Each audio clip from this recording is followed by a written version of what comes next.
We interrupt this broadcast with breaking news. All leagues have suspended operations. The sports world is officially on hold. There is a rot spreading through the floorboards of professional the WNBA. It's not a crack in the foundation.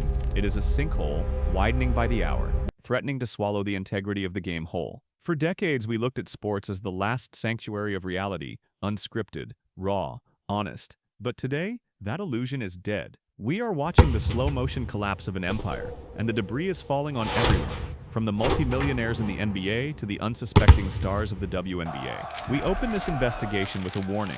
What you are about to hear changes how you watch every jump shot, every foul, and every missed layup for the rest of your life. The Sports Integrity Monitor is flashing red. Late last month, the unthinkable happened. Reports surfaced implicating massive NBA figures. Chauncey Billups, Terry Rozier, Damon Jones. We aren't talking about parking tickets here. We are talking about arrests linked to illegal gambling. In the case of Damon Jones, it's bad. But the whispers surrounding Billups and Rozier, they are terrifying. The word fixing is being thrown around. Game manipulation? People want to focus on the names. They see NBA star and the headlines write themselves. But that is a mistake. While the media circus focuses on the big names, they are missing the forest for the trees. This isn't just a rich athlete problem. This is systemic. It is a virus that has mutated. If guys making tens of millions of dollars are allegedly risking their freedom to rig games, what do you think is happening in the leagues where the spotlight is dimmer, where the paychecks are smaller, where the oversight is practically non-existent? This brings us to the terrifying reality facing the WNBA. While the world watches the NBA burn, the WNBA sits in a precarious shadow. We have to ask the uncomfortable question: is the WNBA the next domino to fall? We are hearing whispers that the same schemes tearing apart the men's game are already active on the women's side. The logic is brutal but undeniable. Prop betting, betting on individual performance metrics like points, rebounds, or three-pointers has gamified failure. It has given athletes a financial incentive to underperform. Think about it. In the WNBA, there is less regulatory scrutiny. There are fewer cameras in the tunnels. There are fewer resources dedicated to integrity monitoring compared to the NBA. If you are a criminal syndicate looking to fix a game, do you go for the fortress or do you go for the house with the back door unlocked? The silence from WNBA leadership is deafening, but the data doesn't lie. When a star player suddenly goes 2 for 15 on a random Wednesday night, we used to call it a slump. Now, we have to ask if it's a scheme. The line between a bad night and a fixed night has been erased. The investigations we are seeing now are just the tip of the iceberg. The NBA arrests are the thunder, but the storm has already drowned the college game. And if you think the WNBA is immune, you are living in a fantasy. The mechanism of fraud is identical. The opportunity is rife. And as we are about to see from the absolute carnage in the NCAA, once this door is opened, it cannot be closed. The players we looked up to are selling us out, one prop bet at a time. To understand the future of the WNBA's potential nightmare, we have to look at the corpse of B.J. Freeman's career at Arizona State. This wasn't some bench warmer desperate for gas money. Freeman was a star. He was the team's second leading scorer, averaging nearly 14 points a game. He had a future. He had eyes on him, and he threw it all into the incinerator for a few $1,000s. The details of the Freeman case are a masterclass in stupidity and hubris. Investigators discovered that Freeman was allegedly passing sensitive performance information to people placing bets. He was feeding info to a gambler named Michael Robinson and his own girlfriend. The instructions were simple yet brazen. Bet the over on my points.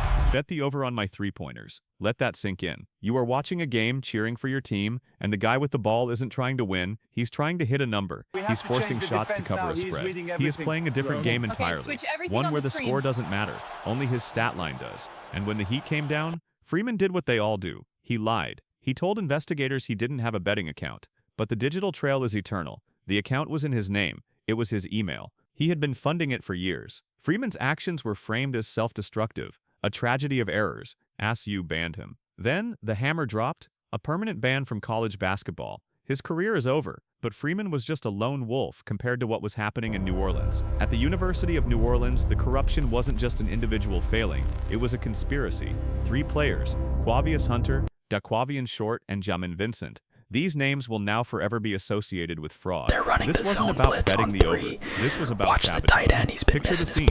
It's a live game. The coach calls a timeout. The team huddles up. The fans are screaming. And in the middle of that huddle, right in front of the cameras, right under the coach's nose, Daquavian Short allegedly turns to a teammate and gives an order. Not a play call, not a defensive assignment. He tells him, don't score any more points. Why? Because if the team scores, the bets placed against them will lose. They were actively tanking. They were fixing the game in real time. Text messages recovered from Jamin Vincent's phone were the final nail in the coffin. He literally texted third-party bettors saying, "We plan to throw the game." Who does that? Who leaves that kind of evidence? According to authorities, this wasn't a one-time thing. There were at least 7 manipulated games. 7 times fans paid for tickets to watch a play that had already been written.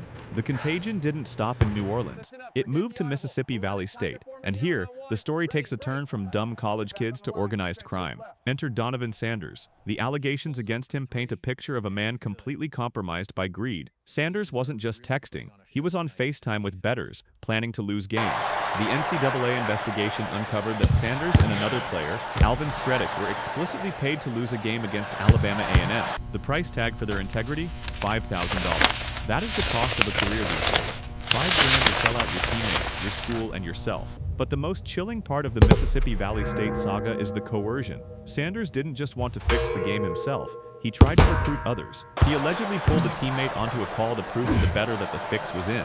When that teammate refused to participate, Sanders texted him after the game with a chilling command: delete the messages. He knew it was criminal. He knew it was wrong. But he wasn't smart enough to know that deleted messages don't disappear when the NCAA comes knocking. So let's tally the body count. 6 players across 3 schools, all permanently banned. Careers extinguished instantly. The speaker in the reports calls this what it is: fraud. These aren't just NCAA violations. I was wide open. Theft. You got to pass the ball. They stole from the fans. They stole from the bettors who didn't have the inside info. And yet the question remains, why are there no handcuffs? Why are there no criminal charges? If you or I rigged a stock market trade, we'd be in federal prison. These players rigged a financial market because that's what sports betting is. And the only punishment is they can't play college ball anymore? It's a slap on the wrist for a crime that involves thousands of dollars and potentially millions in betting handle. But perhaps the reason the punishment feels so light is because the system itself is complicit. This brings us to the double standard that is driving this entire crisis. The NCAA stands on its moral high ground, banning these kids for life. It's embarrassing. But look at the environment they've created. But the team As of on it November was 1st, the NCAA legendary. allows athletes to bet on pro sports. They are telling these kids gambling is fine, getting hooked on the dopamine rush of a parlay is fine. Just don't do it on our games. It is a staggering level of hypocrisy. They are normalizing the behavior they claim to despise. They are feeding the addiction and then acting shocked when the addicts lose control. The sports media world is built on gambling money now. Every podcast, every halftime show, every jersey patch. And amidst this ocean of gambling money, they expect 20-year-old kids, often from humble beginnings, to turn down easy money to fix the game. It's a setup, and the WNBA is walking right into the same trap. We circle back to where we started, the WNBA. The headlines announced that 5 players, actually 6, were removed from the college leagues. But make no mistake, that announcement is a crystal ball for the women's professional league. The vulnerability here is terrifying. In the WNBA, salaries are a fraction of the NBA. The temptation for a player to take $5,000 to miss a few layups is mathematically higher. The warning signs are flashing. We've seen suspicious underperformance. We've seen bad shooting nights that defy logic. Players who shoot 85% from the free throw line suddenly going 3 for 10. In the past, we called it nerves. Now we have to call it evidence. The speaker in our reports warns that in the WNBA, with less regulatory scrutiny and fewer resources, these slumps are the perfect camouflage for manipulation. If investigators aren't watching the WNBA closely, what is stopping a network of smart criminals from running these schemes right now? Nothing. Absolutely nothing. You have players going 4 for 15 on a Wednesday night and everyone just shrugs. But for every player dumb enough to text, "Let's throw the game," there is another player smart enough to just play badly without saying a word. No texts, no calls, just a bricked shot and a cashed ticket. The 6 players banned this month: Freeman, Hunter, Short, Vincent, Sanders, Stredick. They are the casualties of a broken system. They committed fraud, yes. They betrayed their teams, yes. But they are also symptoms of a disease that the leagues are profiting from. The NCAA, the NBA, and the WNBA are in bed with the sportsbooks. They want the engagement, they want the money, but they don't want the consequences. The integrity of the sport is hanging by a thread. We are one major WNBA scandal away from the entire house of cards collapsing. The announcement of these bans wasn't the end of the story, it was the prologue. The players are gone, their careers are dead, but the bettors, the fixers, they are still out there. They are looking for the next target.